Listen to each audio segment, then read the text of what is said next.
distinguished guests, ladies and gentlemen. I'm deeply honored by the confidence you've bestowed upon me by electing me to serve as your Speaker in the 12th Parliament. I am boundlessly humbled by the trust and faith you've bestowed upon me. I resound the words of the 1964 Nobel Peace Prize winner, the late Dr. Martin Luther King, and I quote, "I come as a trustee, for in the depths of my heart, I'm aware that this election is much more than an honor to me personally." Close the quotes. As I uphold my unreserved commitment and enthusiasm to serve you as Speaker, I solemnly affirm that I will perform my functions in this august House with the diligence, dignity, and honor. I undertake to discharge my duties with a high degree of efficiency and impartiality, and will, to the best of my ability, respect, uphold, and defend the people's constitutional sovereignty assigned to this House. I submit myself to the will of this House and assure you that I will, as usual, strive to be accessible to every member in this House and ensure that we work together for the well-being of our great nation. Honorable members, you will agree with me that it has been a long day today. At the beginning of this second part of the sitting, the Clerk of the National Assembly did enumerate the list of 23 other exceptionally outstanding citizens who expressed interest in becoming the Speaker of the National Assembly in this 12th term. I would like to recognize Dr. Winja Migundo, who qualified as a candidate and made it all the way to the ballot paper.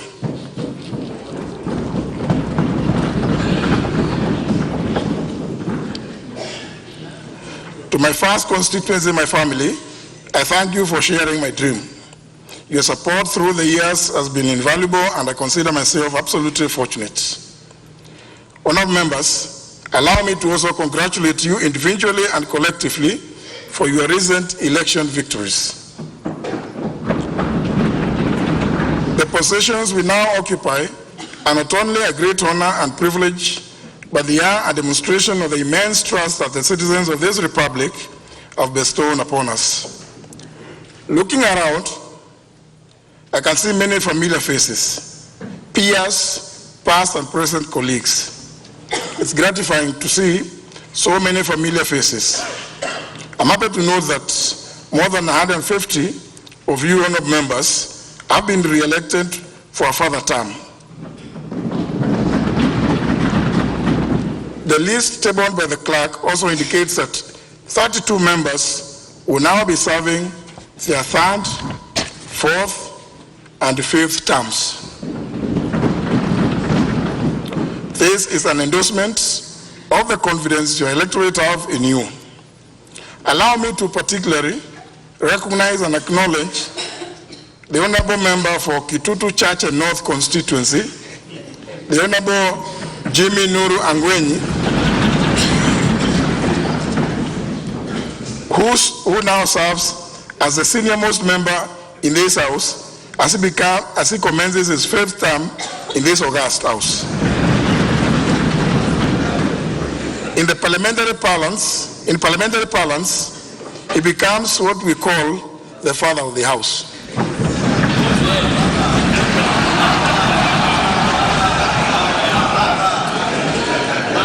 Most of you who haven't gone through the elections process will not agree with me that his is not an average achievement.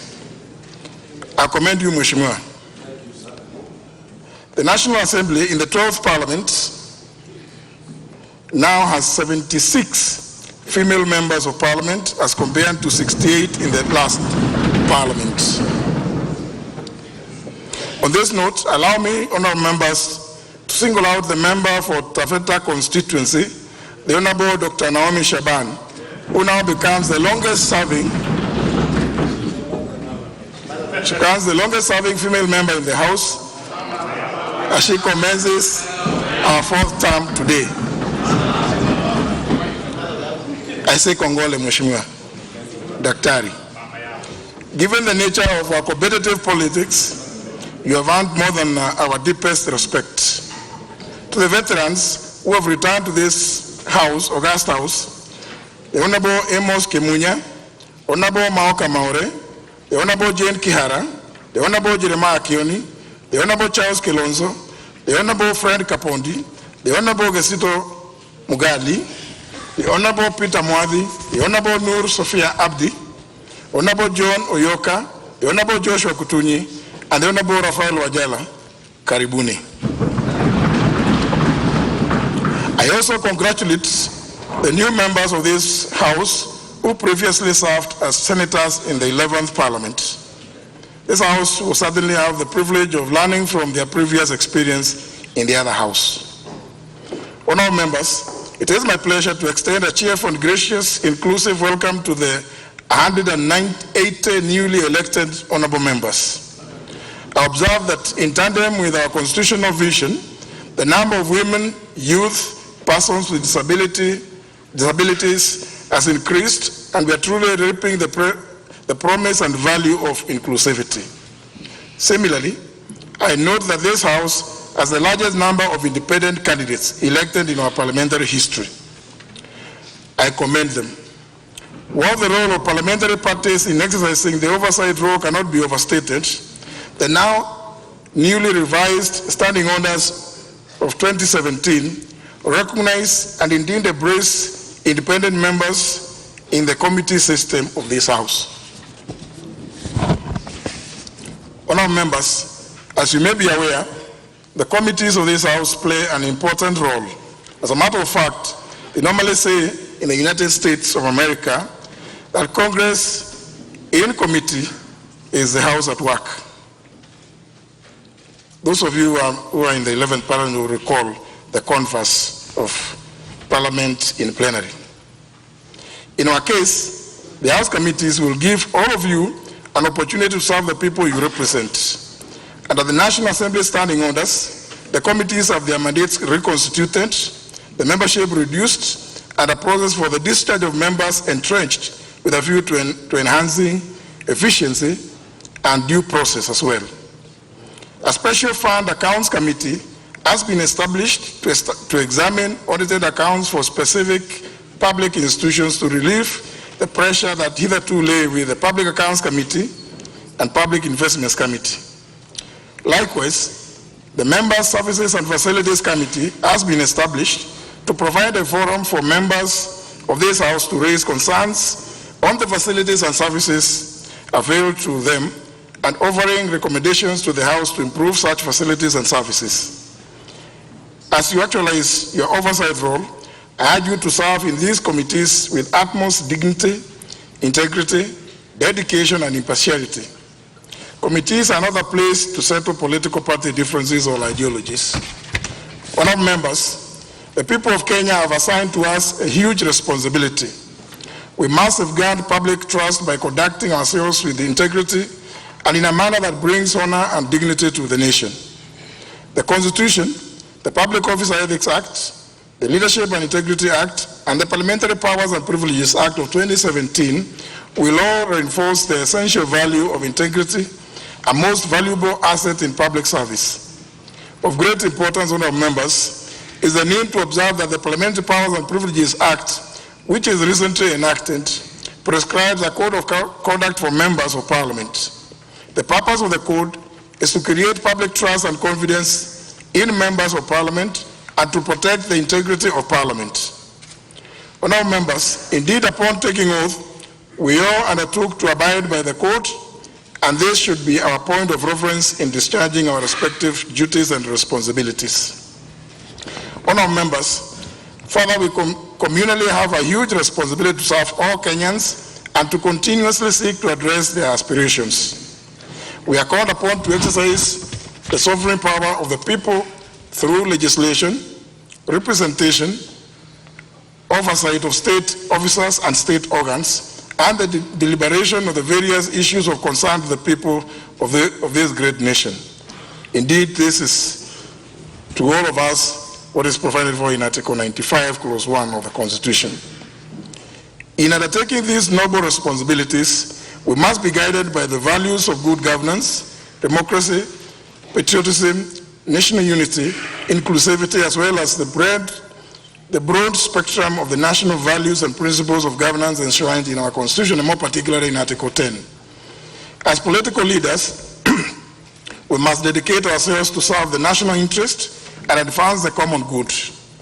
Adversarial politics only serves to undermine public confidence in our institutions. Let us not be sworn to antagonism, but let us promote, embrace, enhance, and commit to serve the public in the spirit of integration and reconciliation. The priority of this House is to consolidate the achievements enshrined in our Constitution and to seek progress, mindful of the ones of the great British citizens, Winston Churchill, who emphasized that, and I quote, "If we open a quarrel between the past and the present, we shall find that we have lost the future," close the quote. In this regard, honorable members, I encourage this House to embrace collegiality, fellowship, mutual and reciprocal respect when conducting all its proceedings. Let us be the agents that promote the unity and advancement of this indivisible nation. Let us undertake our responsibilities in a dynamic and proactive manner, and for the sake of the great people of Kenya, let the words of the 28th President of the United States, Woodrow Wilson, continuously echo in our minds, and I quote, "You are not here merely to make a living. You are here to enrich the world and to impoverish yourself if you forget the errand," close the quotes. In this regard, it is my view that this House should seek to consolidate the gains made by its predecessor, the 11th Parliament. Looking back, the 11th Parliament executed its roles with great success. It passed a total of 180 bills, which have since become laws, considered 124 petitions and various motions. And additionally, the 11th Parliament will be remembered for having considered and approved amendments to the National Assembly standing orders, which have created the new committees that I've mentioned.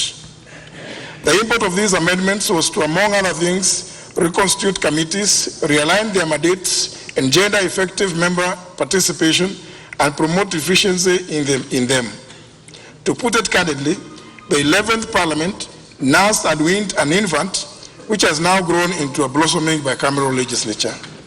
The 12th Parliament now has the responsibility of nurturing this infant. This, honourable members, will be achieved through continuous review of the various existing legislations to align them with the tenets of our constitutional dispensation and the promotion of effective public participation, one of the fundamental pillars of our Constitution in Article 118 and Article 10.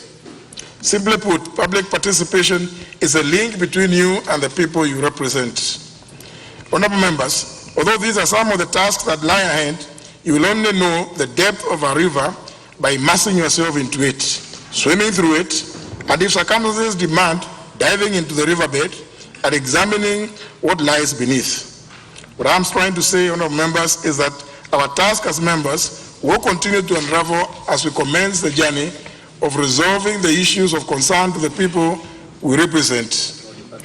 What should be our driving force is the need to recognize, and although the task ahead is enormous, it provides an opportunity for this House to participate in molding essential governance institutions and strengthening our democratic processes. Honourable members, may we live to fulfill a legacy that consolidates our democratic gains and brings transformation as we launch this country towards a trajectory of steady economic growth, social and political development. Honourable members, in the life of the 12th Parliament, I undertake to implement a paperless system in the House. The Parliamentary Service Commission is in the process of implementing various information and communication technology platforms to support this system. I therefore encourage members to equip themselves with the necessary tools that will assist them utilize these facilities. I also undertake to work with all governance institutions, including our sister house, the Senate, the judiciary, the executive, on the basis of cooperation, consultation, mutual respect, and reciprocity. Additionally, I also undertake to foster our relationship with the East African Legislative Assembly, the Pan-African Parliament, the Caribbean and Pacific European Union Joint Parliamentary Assembly, and other regional integration bodies. Honourable members, Article 127, Clause 6 of the Constitution obliges the Parliamentary Service Commission to provide services and facilities to ensure the efficient functions of Parliament. In this respect, the Commission is in the process of completing the new office block for members of Parliament, which is expected to be ready by end of next year. The new office block will have 20 committee meeting rooms, 338 executive offices, and over 400 parking spaces.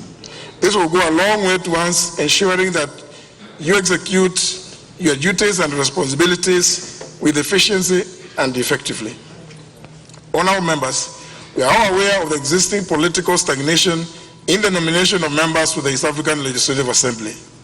I call upon the political leadership to rise above the clouds and bring a speedy solution and conclusion to this matter. Honourable members, I'm proud to preside in the one institution that manifests the diversity of this nation, represents the will of the people, and exercises their sovereignty. Let our diversity enhance and enrich all our deliberations. As your Speaker, I will protectively and faithfully uphold, defend, and respect the Constitution, the Parliamentary Powers and Privileges Act, and our own standing orders. I look forward to working with all of you in discharging our respective mandates. Together, we can make our country proud. As I conclude, honourable members, I wish to inform you that the Parliamentary Service Commission has organized an induction retreat for all members of the National Assembly. Members will be apprised on the legislative making processes, including but not limited to the introduction of bills and motions, the budget making processes, the committee system, the rules of debate, and the various aspects of parliamentary powers and privileges. I encourage you all to dutifully attend the sessions, even if it is not your first time to be inducted, like, of course, the Honorable Jimmy Angwenyi. This is a suitable opportunity for interaction and experiential sharing between the members, both old and new. Finally, honourable members, I wish to commend the Clerk of the National Assembly, Mr. Michael Sialai, a long-standing parliamentary officer, and all the staff of Parliament for the manner in which they have conducted this process, including the pre-swearing-in sessions carried out on Tuesday and Wednesday. I request you to continue facilitating the honourable members with this elevated degree of proficiency, professionalism, and impartiality. Asanteni sana. God bless the Parliament of Kenya and the people of this great nation. Thank you, honourable members.